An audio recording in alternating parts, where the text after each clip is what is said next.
Dans cette vidéo, vous allez apprendre à utiliser les balises inline pour donner vie à vos paragraphes. Vos paragraphes à la vie. Voici quelques exemples.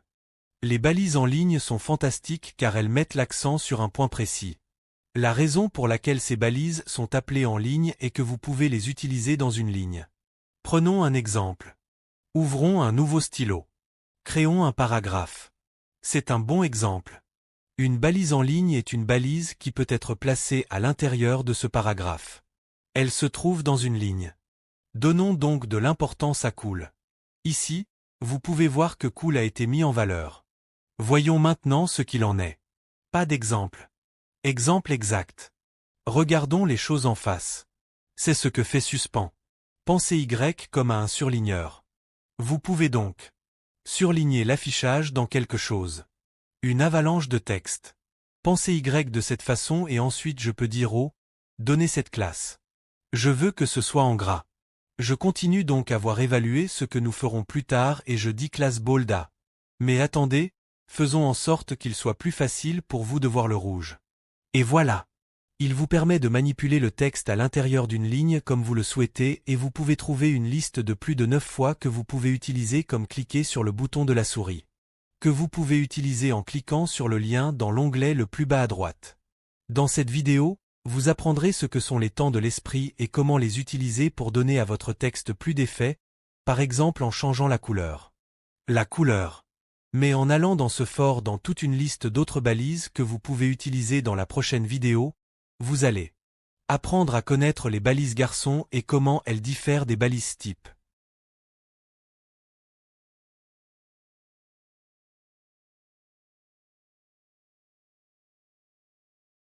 Dans cette vidéo, vous apprendrez la différence entre les balises garçons et les autres types d'HTML que vous avez appris jusqu'à présent. Les balises garçons n'ont pas besoin d'une balise fermante comme les balises HTML ordinaires. Voici un exemple de balise garçon. Comme vous pouvez le voir, c'est comme ouvrir la balise avec les nouveaux vêtements à l'intérieur de la même balise. La balise à voix n'a pas besoin d'être saisie. Elle ne contient rien comme une balise email classique. Montrons un exemple. Effacez cette balise à CNL telle que je l'ai tapée jusqu'à présent. Prenons l'exemple d'un paragraphe si vous avez une balise d'ouverture ici, puis une balise de fermeture et qu'il contient certaines choses. Sorte de choses.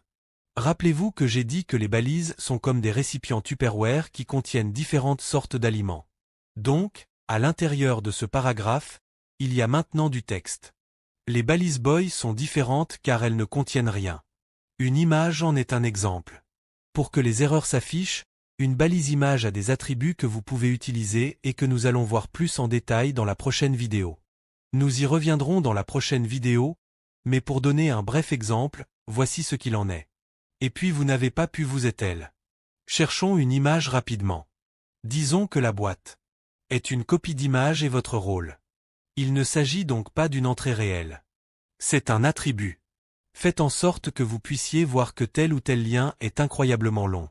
Vous pouvez donc voir ici la différence entre une balise ordinaire, une balise simple qui contient du contenu et une balise boy, qui ne contient rien mais utilise des attributs. Prenons un autre exemple pour rendre les choses plus claires. Il suffit de tout effacer. Prenons un peu plus de texte. Et voici un saut de ligne. La balise boy, vous voyez comment elle a créé la ligne ici.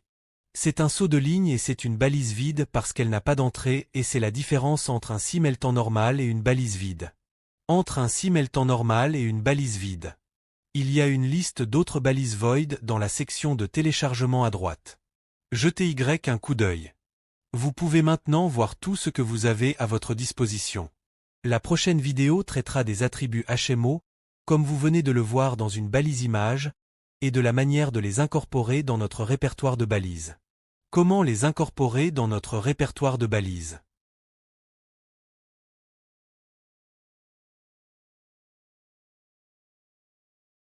Dans cette vidéo, je vais vous en apprendre davantage sur les attributs TM et sur la manière de les incorporer dans les programmes démilitarisés.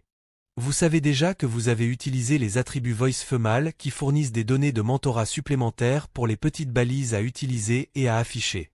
L'exemple que j'ai utilisé dans la dernière vidéo est la balise image que j'ai utilisée pour sourcer la balise image.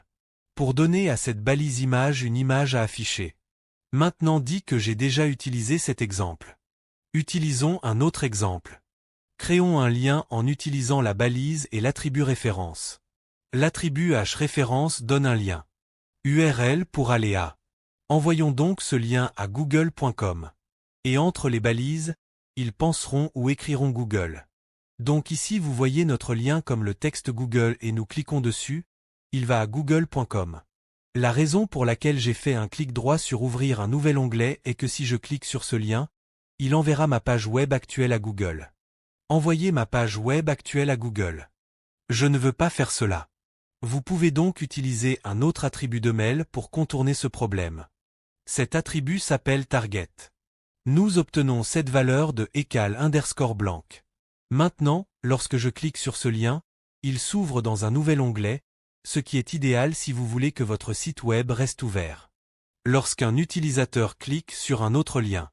Dans cette vidéo, vous en apprendrez plus sur les attributs que vous connaissez et sur la manière de les incorporer dans les balises de mail existantes que vous connaissez déjà et que vous avez déjà utilisées. Existantes que vous connaissez déjà et que vous avez déjà utilisées. Dans la prochaine vidéo, je vous apprendrai tout sur les classes et sur la manière d'utiliser et d'organiser votre Ekemo.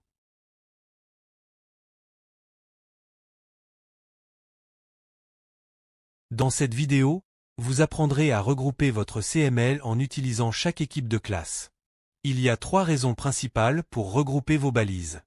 La première raison est que cela aide à donner du sens à quelqu'un qui voit votre code pour la première fois afin qu'il puisse comprendre ce qu'est votre code et où tout se trouve. Qu'il puisse comprendre ce qu'est votre code et où tout se trouve. La deuxième raison est que cela vous aide à savoir où tout se trouve lorsque vous avez pris quelques mois de congé. Et que vous n'avez pas vu le code depuis un certain temps.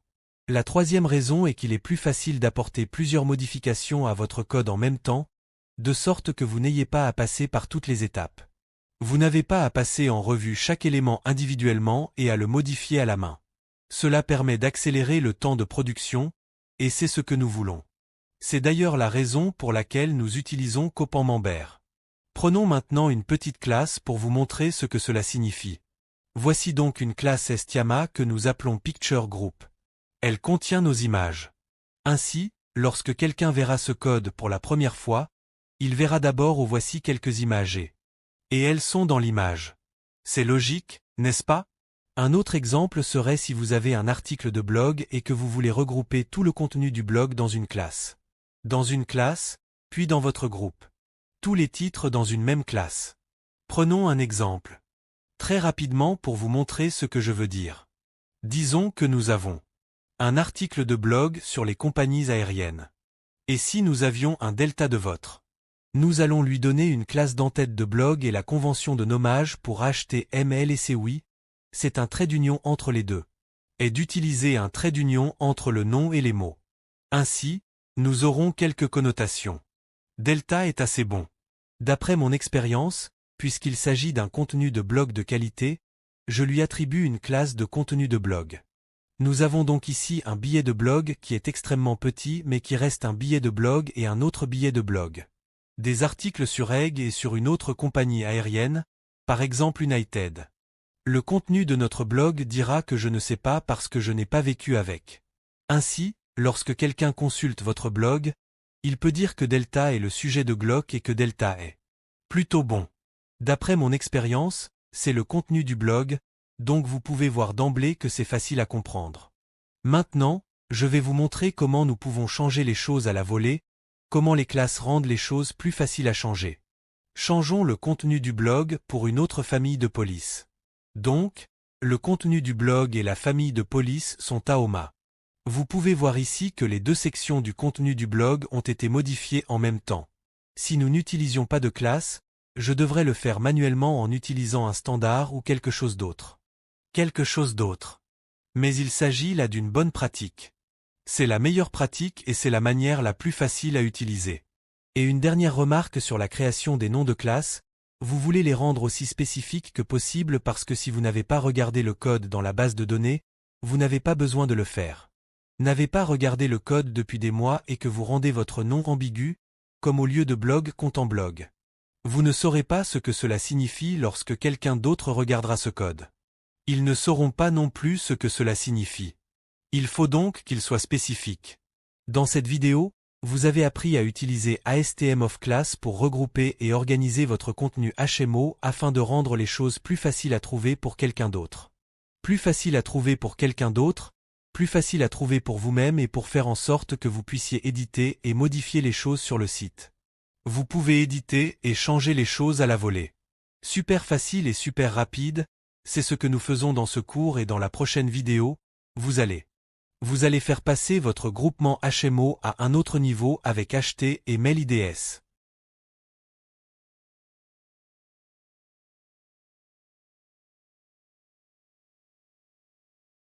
Dans cette vidéo, vous allez continuer à développer notre idée de regroupement en fonction de l'âge que vous connaissez en utilisant. Les idées diffèrent des classes parce qu'elles sont uniques et qu'elles ne doivent être utilisées qu'en dernier recours. Comme une dernière ressource. Les classes sont utilisées à plusieurs endroits sur votre page web, comme nous pouvons le voir ici par exemple. Nous avons donc un en-tête de blog que nous utilisons ici et là sur le contenu de notre blog que vous voyez ici et là. Tous ces identifiants ne seront utilisés qu'à un seul endroit. Prenons un exemple. Prenons ce contenu de blog dans l'idée de l'article de blog 1. Obtenons également pour ce billet de blog un ID de billet de blog. Ainsi, si je souhaite modifier l'article de blog 1 mais pas l'article de blog 2, je sélectionnerai l'idée de l'article de blog 1 et j'effectuerai ces modifications. One et effectuer ces changements. C'est ce que nous allons faire, en sélectionnant le blog post one et en effectuant quelques changements. Je veux que la couleur soit bleue. Et changeons de couleur pour que ce soit plus facile à voir. Et voilà, c'est rouge. Vous pouvez donc voir ici que les changements ont été apportés à l'article du blog 1, à l'article du blog 2 et que c'est là le pouvoir des idées et de la spécificité et de la finesse. Des idées, de la spécificité et de la finesse. Mais il ne faut pas l'utiliser trop souvent. N'essayez pas d'utiliser un ID pour ce pourquoi vous pouvez utiliser une classe essai. Je vois beaucoup de débutants faire cette erreur. Ils essaient d'utiliser les identifiants comme des classes et n'utilisent un identifiant qu'à un seul endroit de la page web, sans jamais l'utiliser. À un seul endroit de la page web, sans jamais utiliser d'identifiant. Plus d'une fois. Dans cette vidéo, vous avez donc appris à utiliser les ID pour changer une chose en rien. C'est dans la prochaine vidéo que vous allez faire votre premier quiz. Ça va être amusant. Bonne chance.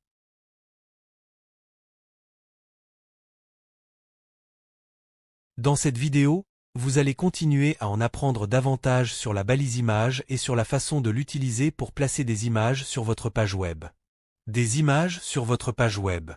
Nous avons déjà parlé des images dans le cours sur la balise boy et vous savez que les images utilisent des attributs qu'elles n'ont pas à saisir. Non pas d'entrée. Il y a une balise void. Nous allons donc passer en revue les deux principaux attributs dans cette vidéo. Que vous avez déjà vus, c'est-à-dire la source. Et n'oubliez pas de fermer votre balise lorsque vous l'ouvrez. De plus, il suffit de trouver une clé, une image, de prendre une image et de l'afficher. Vous dira où et ainsi de suite. Ok, disons que nous avons cet ours en peluche sur notre page web et qu'il s'agit d'ours en peluche et que nous voulons que Google le sache ou toute autre chose. Nous voulons que Google le sache ou tout autre moteur de recherche ou scrapper. Nous voulons qu'il sache que notre site web traite des ours en peluche. Il existe donc une balise spécifique à cet effet. Les moteurs de recherche, les scrappers et les speeders font la même chose qu'un scrapper. Ils ne peuvent pas voir cette image. Vous devez indiquer au speeder ce qu'est l'image. C'est là qu'intervient la notion de temps. Il suffit de dire qu'il s'agit d'un ours en peluche pour enfants. Ce qui est utile, c'est que si je vais sur ours en peluche pour enfants et que Google voit, c'est parfait. C'est parfait. C'est un exemple parfait et c'est ce que je fais pour mes clients. J'utilise l'attribut image alt-tab1 pour les faire apparaître dans les résultats d'images et parfois Google. Faites apparaître les images tout en haut, en première position.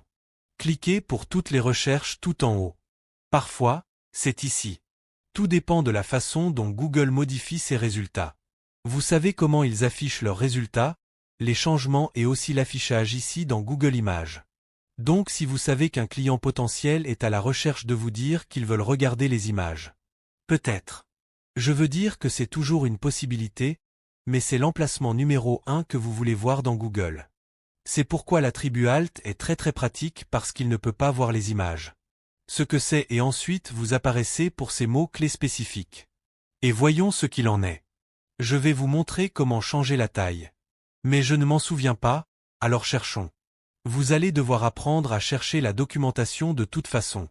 Donc, comment changer la taille, CTM. C'est quelque chose que vous devrez faire. Nous devrons toujours consulter la documentation et tout bon programmeur sait qu'il faut consulter la documentation. Utilisons donc ceci. Et cela l'a rendu incroyablement petit. Alors, faisons ceci, vous savez, 200 pixels. Pour 20 pixels et c'est très flou mais vous avez l'idée de comment changer la taille de cette image. Et j'ajouterai que si vous allez voir un site de discours. C'est vrai. Plus votre site est rapide, mieux vous êtes classé dans les moteurs de recherche. Il est donc important de définir la hauteur et la largeur de l'image, soit en la codant en dur dans une simple image comme celle-ci, soit en utilisant le CSSA, comme c'est le cas ici. Image comme celle-ci ou en utilisant CSSA comme je vous le montrerai plus tard dans une certaine classe qui affichera l'image dans une taille particulière. C'est donc utile si vous avez un magasin de commerce électronique et que vous avez un tas d'images superposées comme moi. L'une après l'autre, comme moi. Laissez-moi vous donner un exemple. Amazon est le meilleur exemple. Vous voyez que toutes ces chaussures ont à peu près la même largeur et la même hauteur. Chacune de ces images de chaussures a probablement la même classe. Ce qui leur donne la même largeur et la même hauteur. Nous pouvons même voir ici l'image du produit avec la hauteur automatique Automax avec 270 max j'utilise. 200. C'est exactement ce dont je parle. Et cela va être absolument essentiel plus tard lorsque nous verrons un SS. Sinon, il faudrait coder en dur la copie des pas de chaque image et nous, les programmeurs, nous ne voulons pas le faire, nous sommes paresseux. Nous ne voulons pas faire cela, nous sommes paresseux. Il y a donc beaucoup plus d'attributs pour la balise image et vous pouvez les voir dans l'onglet téléchargement. À droite et dans la prochaine vidéo, vous apprendrez comment transformer votre image en lien.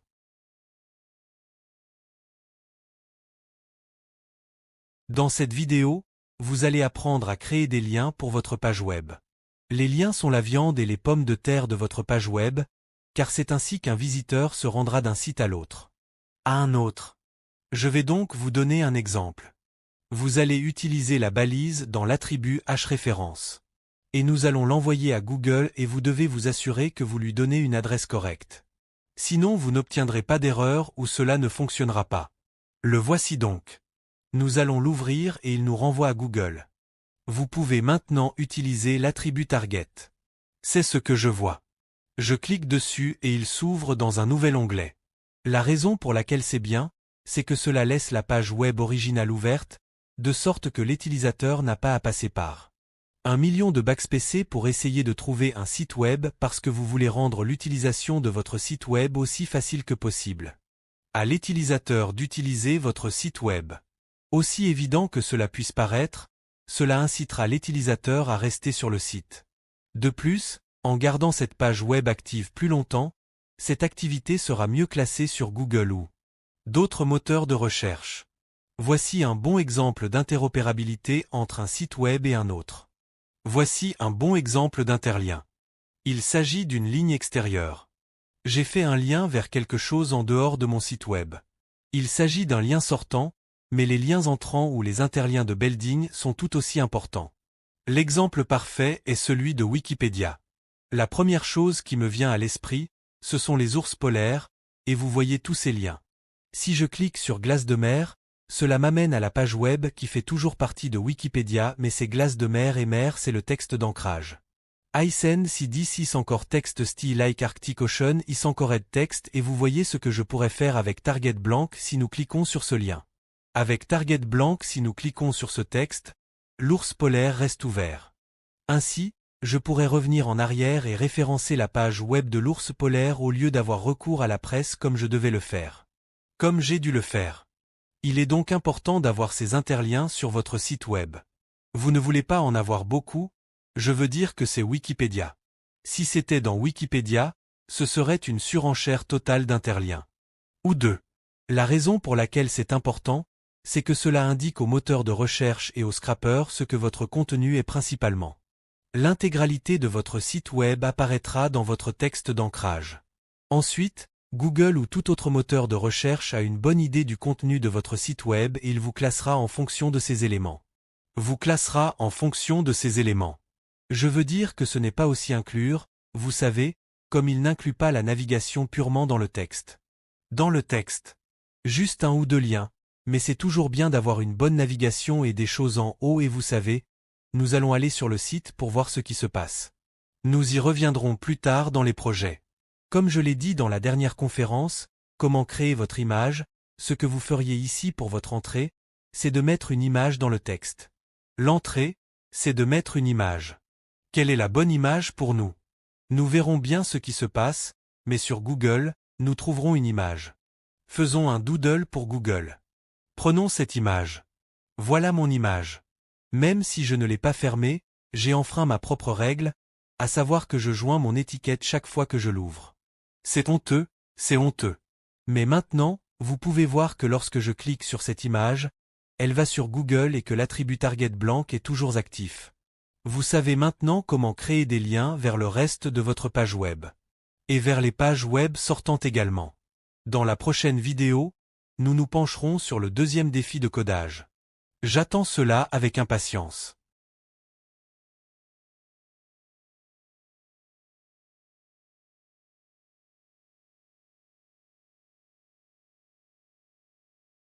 Code Challenge numéro 2. La première étape consiste à dresser une liste ordonnée de vos 4 types d'aliments préférés. La deuxième étape consiste à donner au premier élément un caractère fort. Donc, donnez à ce texte un caractère fort. La troisième étape consiste à donner au deuxième élément de la liste. Souligner. La quatrième étape consiste à donner au troisième élément de la liste un texte de lecture en utilisant cette étiquette de bande. La cinquième étape consiste à donner au quatrième élément de la liste. Il s'agit d'une image au lieu d'un texte. Ici, vous pouvez voir que j'ai utilisé une image de yaourt et si vous voulez des points supplémentaires, prenez une image de certains de vos aliments en utilisant des photos. De votre nourriture en utilisant, vous savez que vous pouvez prendre une photo et la télécharger sur Dropbox ou vous pouvez la prendre et la télécharger sur Instagram ou n'importe quel autre type d'image. Sur Instagram ou sur tout autre type de site web, et vous pourrez ainsi afficher votre image.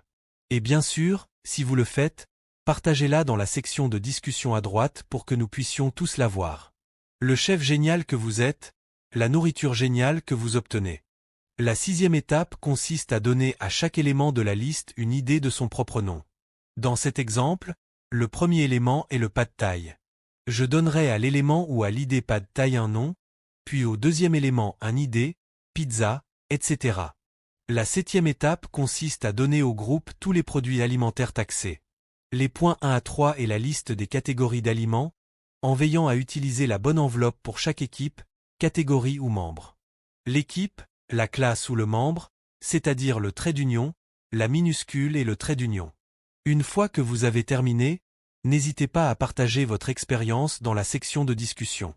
Et une chose que vous avez apprise dans ce défi et que vous avez trouvé la plus utile.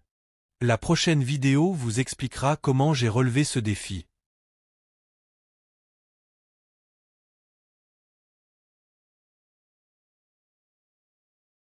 Voyons comment relever le défi numéro 2. La première chose à faire est de créer votre HMS. Pour une bonne pratique, nous allons créer une section d'en-tête même si nous ne l'utiliserons pas. Puis une section corps. La première étape consiste donc à dresser une liste ordonnée de vos 4 types d'aliments préférés. Créons une liste ordonnée. Le premier sera, du moins pour moi, plus spécifique. Le pad thai. Oui. Ensuite, une pizza. Avec une soupe miso. Le quatrième et le troisième, excusez-moi, le quatrième. J'adore les yaourts. Mes doigts sont dans tous les sens. J'ai les doigts dans tous les sens. D'accord. Deuxième étape, rendre le premier élément fort. C'est ça. Faisons-le. Et voilà. Troisième étape, le deuxième élément. Soulignons-le. D'accord. Vous voyez qu'il y a de l'emphase. Write stuff for give a third item read text using this tag. Je n'ai donc pas expliqué comment utiliser une balise de spam. Et vous avez été encouragé à utiliser Stack Overflow Google ou tout autre type de documentation pour comprendre. Comment faire? Je vais vous montrer comment je procède en utilisant quelques CS. Nous avons notre balise de spam ici. J'ai créé une classe CSS et nous allons modifier la classe en lui donnant la couleur rouge. Voilà, étape par étape, c'est terminé. Très bien, le fichier d'étape pour le 4e point utilise une image au lieu d'un texte. Il y a beaucoup de filles sur Instagram qui aiment prendre des photos de leur nourriture. Et il se trouve que j'en ai trouvé une très belle pour un yaourt que je vais utiliser pour ce truc. J'ai oublié de faire une erreur. Oups. Et voilà. C'est parfait. C'est magnifique. C'est trop mignon. Je veux le manger. Je veux le manger. Étape 6, donner à chaque élément de la liste une idée de son propre nom. C'est ce que nous allons faire. L'idée pad thai. Idée pizza pizza. Idée meso. Idée you reverry très bien. La dernière étape consiste à regrouper tous les aliments qui sont des textes et à leur donner une classe de liste alimentaire. De liste d'aliments. J'aime bien mettre la classe en premier. C'est la façon dont j'ai l'habitude de procéder. Ainsi, lorsque je scannais un tas de codes, je vois d'abord la classe, puis la seconde, c'est plus facile à lire. De lire. C'est bien d'être cohérent parce que c'est plus facile de trouver les choses. Voilà donc le numéro de l'épreuve de code à réaliser. Une fois que vous avez terminé, vous pouvez partager votre expérience dans la section de discussion à droite. Et une chose que vous avez apprise dans ce défi et que vous avez trouvé vraiment utile. Dans la prochaine vidéo, nous verrons comment créer des formulaires et nous le chasserons.